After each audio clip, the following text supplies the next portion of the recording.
Hello friends, हमारे channel welcome education में आप सभी का स्वागत है। राधे राधे दोस्तों। भोजन करने के बाद उस थाली में हाथ क्यों नहीं धोना चाहिए? आप सच्चाई जानकर आप सभी लोग आश्चर्यचकित हो जाएंगे। भोजन करने के बाद थाली में हाथ धोने की परंपरा और इसके पीछे छिपे रहस्य आज हम अपने इस छोटे से वीडियो में चर्चा करेंगे। आखिर भोजन की थाली में हमें हाथ क्यों नहीं धोने चाहिए? भारतीय परंपराओं और संस्कृति में भोजन करने से जुड़े कई नियम और मान्यताएं प्रचलित हैं। इनमें से एक नियम है कि भोजन करने के बाद थाली में हाथ नहीं धोने चाहिए। यह प्रथा न केवल सांस्कृतिक दृष्टिकोण से महत्वपूर्ण है, बल्कि इसके पीछे वैज्ञानिक, धार्मिक और सामाजिक कारण भी छिपे हुए हैं। इस वीडियो में हम इन पहलुओं को विस्तार से समझेंगे और जानेंगे कि इस परंपरा के पीछे क्या सच्चाई है। धार्मिक दृष्टिकोण। भारत में भोजन को अन्य देवता माना जाता है। धार्मिक मान्यताओं के अनुसार अन्न का आदर करना अत्यंत आवश्यक है, क्योंकि इसे देवी अन्नपूर्णा का वरदान माना जाता है।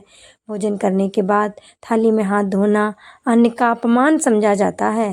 थाली में हाथ धोने से बचा हुआ खाना गंदा हो सकता है और यह भाव अन्न के प्रति आदर की भावना को ठेस पहुंचाता है। शास्त्रों में कहा गया है कि अन्न का निरादर करना पाप के समान है। इस दृष्टिकोण से भोजन समाप्त करने के बाद थाली को साफ करना, उसमें हाथ धोने से बचना आवश्यक है, ताकि अन्न का अपमान न हो। सामाजिक दृष्टिकोण है। प्राचीन काल में लोग मिट्टी की थालियों में केले के पत्तों पर भोजन करते थे। इन थालियों में हाथ धोना गंदगी और अपवित्रता का प्रतीक माना जाता था। समाज में स्वच्छता बनाए रखने के लिए यह परंपरा बनाई गई थी कि थाली को साफ सुथरा रखा जाए और उसमें हाथ धोने की बजाय अलग से हाथ धोने के लिए जल का प्रबंध किया जाए। इसके अलावा भोजन के प्रति सम्मान व्यक्त करने के लिए थाली को साफ छोड़ना भी एक सामाजिक नियम बन गया है। यह नियम केवल व्यक्तिगत स्वच्छता के लिए ही नहीं, बल्कि दूसरों को भी स्वच्छता का संदेश देने के लिए बनाया गया है। इसका वैज्ञानिक दृष्टिकोण है। भोजन के बाद थाली में हाथ धोने से भोजन का अवशेष पानी के साथ मिलकर फर्श पर गिर सकता है, जिससे गंदगी और कीटाणु फैलने का खतरा बढ़ जाता है। यह न केवल स्वास्थ्य के लिए हानिकारक हो सकता है, बल्कि इससे संक्रमण और बीमारियों का खतरा भी बढ़ सकता है। इसके अलावा भोजन करने के बाद हाथ धोने के लिए अलग से पानी का उपयोग करने से थाली को अधिक स्वच्छ रखा जा सकता है। जब हम थाली में हाथ धोते हैं तो उसमें साबुन या पानी की गंदगी रह जाती है, जिससे थाली का उपयोग अगली बार करने में असुविधा हो सकती है। इसका आध्यात्मिक दृष्टिकोण है। भारतीय परंपराओं में हर कार्य को एक विशेष अर्थ और आध्यात्मिकता से जोड़ा गया है। भोजन को केवल पेट भरने का साधन नहीं, बल्कि एक ऊर्जा का स्रोत माना गया है। जब हम थाली में हाथ धोते हैं तो ये अनादर का प्रतीक माना जाता है, क्योंकि इससे भोजन के प्रति कृतज्ञता की भावना कम हो जाती है।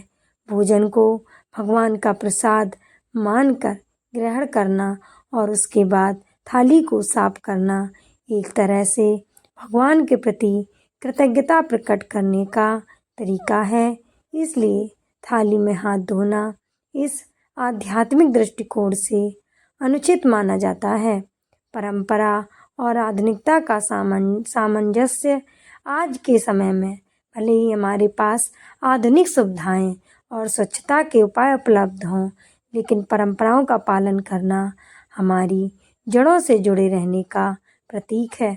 भोजन के बाद थाली में हाथ ना धोने की परंपरा न केवल धार्मिक और सांस्कृतिक महत्व रखती है, बल्कि यह स्वच्छता और आदर का भी प्रतीक है। यदि हम इस परंपरा को वैज्ञानिक दृष्टिकोण से देखें तो यह हमारी स्वच्छता की आदतों को सुधारने और सामाजिक जिम्मेदारी को बढ़ावा देने का एक तरीका है। भोजन के बाद हाथ धोने के लिए अलग से पानी का उपयोग करना न केवल एक स्वच्छ आदत है, बल्कि यह हमारी संस्कृति और परंपरा का सम्मान करने का भी माध्यम है। इसका निष्कर्ष है, भोजन के बाद थाली में हाथ न धोने की परंपरा केवल एक रूढ़ि नहीं है, बल्कि इसके पीछे गहरे धार्मिक, सामाजिक और वैज्ञानिक कारण छिपे हुए हैं। यह प्रथा हमें भोजन और अन्न के प्रति आदर, स्वच्छता और सामूहिक जिम्मेदारी की शिक्षा देती है। आज जब हम तेजी से आधुनिकता की ओर बढ़ रहे हैं, तो यह आवश्यक है कि हम अपनी परंपराओं को न केवल समझें, बल्कि उनके पीछे छिपे विज्ञान और सामाजिक संदेश को भी आत्मसात करें। इस प्रकार की परंपराएं हमें अपनी संस्कृति से जोड़ती हैं और हमें याद दिलाती हैं कि हमारे पूर्वजों ने हर नियम के पीछे गहरी सोच और तर्क को स्थान दिया है।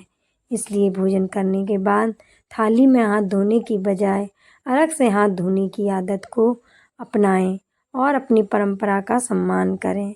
इससे न केवल स्वच्छता बनी रहेगी, बल्कि आप अपनी सांस्कृतिक धरोहर को भी जीवित रखेंगे। दोस्तों, आज हमारी ये छोटी सी वीडियो आपको कैसी लगी, कृपया कमेंट करके ज़रूर बताएं और हमारे चैनल को सब्सक्राइब करें, लाइक करें और सभी दोस्तों तक शेयर करें। धन्यवाद।